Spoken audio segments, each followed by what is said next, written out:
بسم اللہ الرحمن الرحیم۔ شروع اللہ کے نام سے جو بڑا نہایت رحم والا ہے۔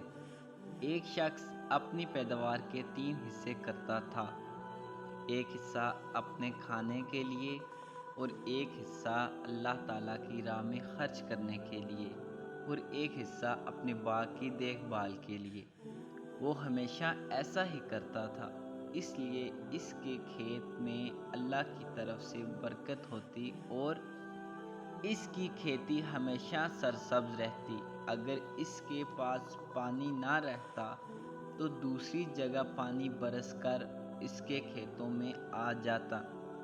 چنانچہ ایک مرتبہ کا واقعہ ہے کہ ایک شخص جنگل میں جا رہا تھا۔ اچانک اس کے کان میں ایک آواز آئی کہ کوئی بادلوں سے کہہ رہا ہے فلاں کے باغ کو سیراب کرو۔ اس باغ والے کا نام بھی لیا گیا۔ چنانچہ اس بادل نے وہاں سے ہٹ کر ایک پتھریلی زمین پر جا کر خوب برسنا شروع کیا اور یہ پانی نہر میں جا پہنچا۔ نہر اس شخص کے کھیت سے ہو کر جاتی تھی۔ یہ شخص اس پانی کے ساتھ چلا کہ دیکھے کہ ماجرا کیا ہے، ایسا کون بزرگ آدمی ہے اور اللہ کا بندہ۔ وہ نہر کے کنارے کنارے چل کر اس کے باغ کے پاس پہنچ گئے۔ یہ پانی اس باغ کے نالیوں کے ذریعے پہنچ گیا۔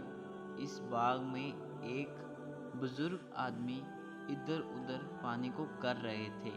اس مسافر نے ان سے دریافت کیا کہ حضرت آپ کا نام کیا ہے؟ اس نے بزرگ نے جواب دیا، تو آپ میرا نام کیوں پوچھ رہے ہیں؟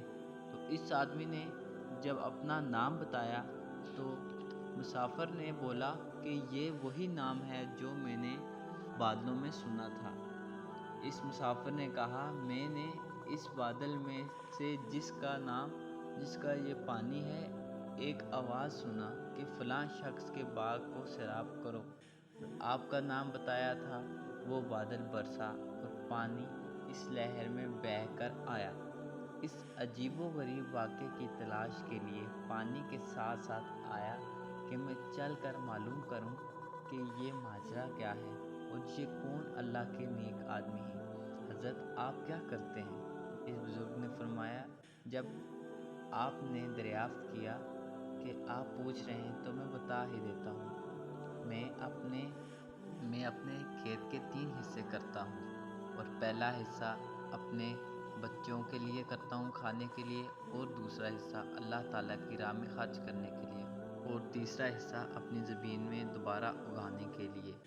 یہ میرے اللہ تعالیٰ کا میرے اوپر بڑا احسان ہے کہ میں اللہ تعالیٰ کے نیک بندوں میں ہوں، اور مجھے جب بھی پانی کی ضرورت ہوتی ہے، اس لیے میرے باغ کو پانی کی ضرورت ہوتی ہے تو قدرت کی طرف سے اس کا انتظام ہو جاتا ہے۔